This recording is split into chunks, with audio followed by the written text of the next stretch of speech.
Hello everyone, আসসালামু আলাইকুম। Welcome to my new video. কেমন আছেন সবাই? চলেন আজকে শুরু করি আপনাদের সবাইকে নিয়ে নতুন একটা ভিডিও। গুড মর্নিং সবাইকে।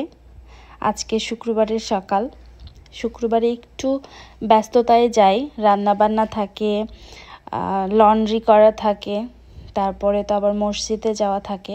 সব সময় যে মসজিদে যেতে পারি ব্যাপারটা এরকম না, বাট চেষ্টা করছি মাঝে মাঝে যাবার।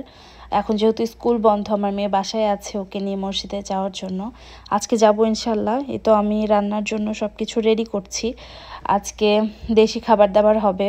ফ্রিজে মুরগির মাংস রান্না করা আছে, আমার মেয়ে যদি খেতে চায় খাবে ইনশাল্লাহ। ও খাবার নিয়ে খুব একটা বায়না করে না, চিকেন পছন্দ করে, কিন্তু এমন না যে চিকেন না হলে খেতে পারবে না, ব্যাপারটা এরকম না। তো আমি ছোট মাছ ভিজিয়েছি, একদম কাচকি মাছ, ছোট মাছ যেটা, এটা তো ফ্রোজেন থাকে।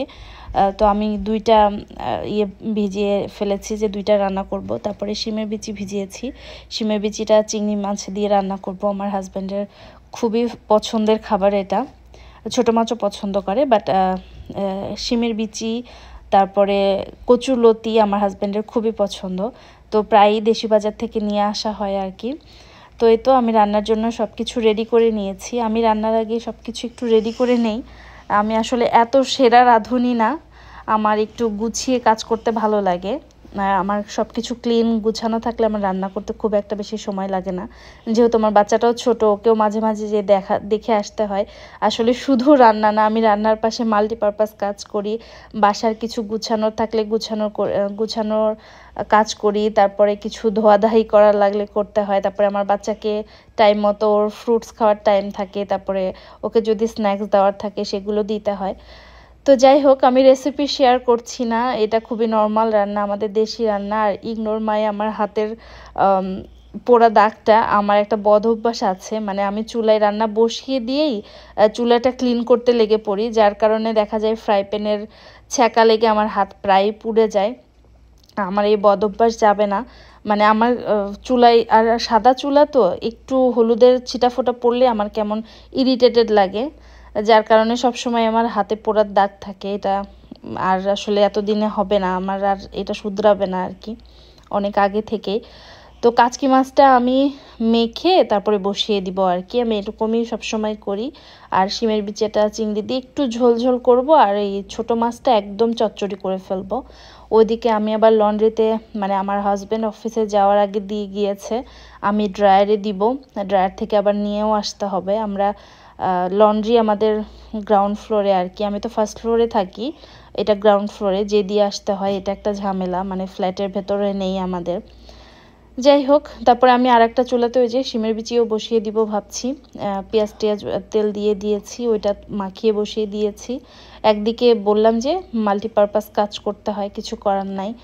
আসলে সময় যে কোন দিক দিয়ে চলে যায়, সকালবেলা উঠে নাস্তা টাস্তা করেছি, তারপরে তো এই তো আবার দুপুরে রান্না বান্না। তো কয়েকটা চেরি ধুয়ে নিয়েছি বলে, চলেন দেখি আমার মেয়ে কী করছে। আমি ওকে বলেছিলাম যে একটু বাবা যাও তোমার রুমে, যে তুমি প্লে করো। তো আমি চেরি ধুয়ে ওকে দিয়ে আসবো একটু খেতে খেতে, তারপর আমি বাকি কাজগুলো করব। তো যে খেলছে দেখেন, খাটের উপরে সব কিছু নিয়ে বসেছে, তার রান্না বান্না। আমি একদিকে কিচেনে রান্না করছি, আর সেও এদিকে রান্না করছে, ওর বাচ্চার টেক কেয়ার করছে।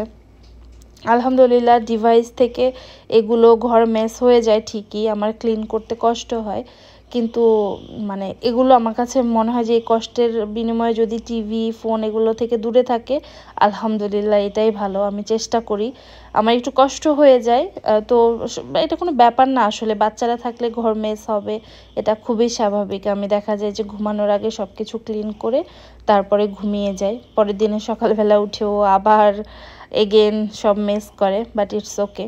এটা মানে দেশে থাকলে তো এটা আসলে কোনো খুব একটা প্যারা হতো না, কারণ কাজের লোক আসতো সকালবেলা এসে সব ক্লিন করতো, বাট এখানে তো সব কিছুই নিজের করতে হয়, যার কারণে একটু কষ্ট হয়ে যায়। আবার ঘর অগোছালো থাকলেও কাজে মন বসে না আমার। আমি কাজ করা শুরু করার আগে পুরো ঘর ক্লিন করে তারপরে কিচেনে আসি, তাছাড়া আমার রান্নাতেও মন বসে না। তো এদিকে যে আমি একটু মশলা টশলা কষিয়ে নিয়ে তারপরে চিংড়ি মাছ দিয়েছি, একটু পরে শিমের বিচিটাও দিয়ে দিয়েছি, দিয়ে একটু কষিয়ে নিয়ে তারপরে অল্প একটু ঝোলের পানি দিব, মানে খুব স্লাইট ঝোল ঝোল হবে আর কি। তারপরে ও চেরি খেয়ে আমার মেয়ে আবার বললো ওকে গোসল করে দিব যেহেতু মসজিদে যাব। তারপরে ওকে আবার বাথটাবে পানিও দিয়েছি। তারপরে ওকে বললাম যে বাবা তুমি গোসল করো, আমি লন্ড্রি থেকে যে কাপড়টা নিয়ে আসি, চলেন আমাদের লন্ড্রিতে আপনাদেরকে নিয়ে যাই। ছোট্ট একটা লন্ড্রি, 3টা ওয়াশিং মেশিন, 3টা ড্রায়ার আর কি। তো আজকে আমি তেমন কোনো কাপড় দেইনি, শুধু আমাদের টাওয়াল 3টা দিয়েছি। আমাদের 3জনের 3টা টাওয়ালটা আসলে আমি কাপড়ের সাথে দেই না, আবার বেডশিট কাভার এগুলো আলাদা করে দেই। তাহলে দেখা যায় যে আসলে সব সময় পরার কাপড়ের ময়লা একরকম হয়, টাওয়ালের কাপড় একরকম, ময়লা একরকম হয়। এই জন্য আমি চেষ্টা করি আলাদা আলাদা দেওয়ার জন্য, তাহলে আসলে আমার কাছে ভাল লাগে।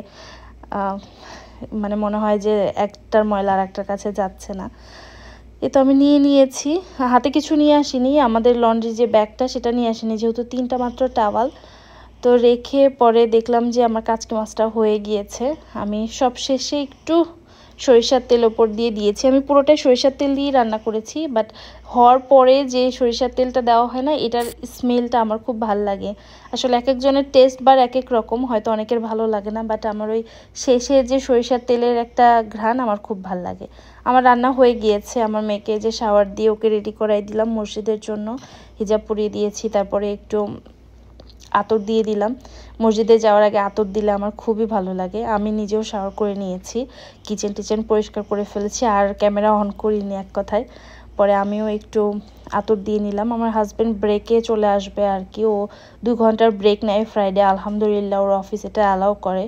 অনেকেই আসলে এই সুযোগটা পায় না, তো আলহামদুলিল্লাহ আল্লাহ এই সুযোগ তৈরি করে দিয়েছেন। মানে ফ্রাইডে মসজিদে না গেলে আসলে বিদেশের বুকে মানে ফ্রাইডে মনে হয় না। দেশে থাকলে যে ফ্রাইডের একটা ব্যাপার, ভালো মন্দ খাবার হবে, লাঞ্চ সবাই একসাথে করবে ফ্যামিলির, যেটা আমাদের ছোটোবেলায় হয়েছে। আমার আব্বুর বন্ধ ছিল ফ্রাইডে, উইকলি যেটা ফ্রাইডে স্যাটারডে বন্ধ ছিল। ফ্রাইডে মানে একটা ঈদ ঈদ মনে হতো। তো এখানে যদি ফ্রাইডে নিজেরা এটা উদযাপন না করা হয়, তাহলে ফ্রাইডের মতোই চলে যায়, এটা মনে হয় না। তো আমরা বের হয়েছি আলহামদুলিল্লাহ। আমাদের বাসা থেকে মসজিদ খুবই কাছে, সেদিক থেকে আমরা খুবই লাকি। আমাদের এটা বাংলাদেশি মসজিদ, মানে আমাদের বাংলাদেশি কমিউনিটি, অনেক দেশের লোকজন নামাজ পড়ে, বাট মসজিদ আমাদের বাংলাদেশি মসজিদ আর কি। একটু দূরে গেলে অন্য মসজিদও আছে, বাট এটা আমাদের নিজেদের মসজিদ, ছোট, বাট এটাতে গেলে ভালো লাগে। সবই ম্যাক্সিমাম বাংলাদেশি মানুষ আর কি, ভাল লাগে, বেশ ভালো লাগে। আমি তো মসজিদে গেলে মানে আমার তো ভালো লাগেই, আমার মেয়ে যেহেতু খুবই পছন্দ করে মসজিদে নামাজ পড়তে যেতে, আমি চেষ্টা করি ওকে প্রায় নিয়ে যাওয়ার জন্য। সবসময় হয়ে ওঠে না আর কি, বাট চেষ্টা করি আলহামদুলিল্লাহ। We are engaged in this dunya. The problem is when you love the dunya. When you love it, there's a problem. When you use it, there's no problem. When you live in it, there's no problem.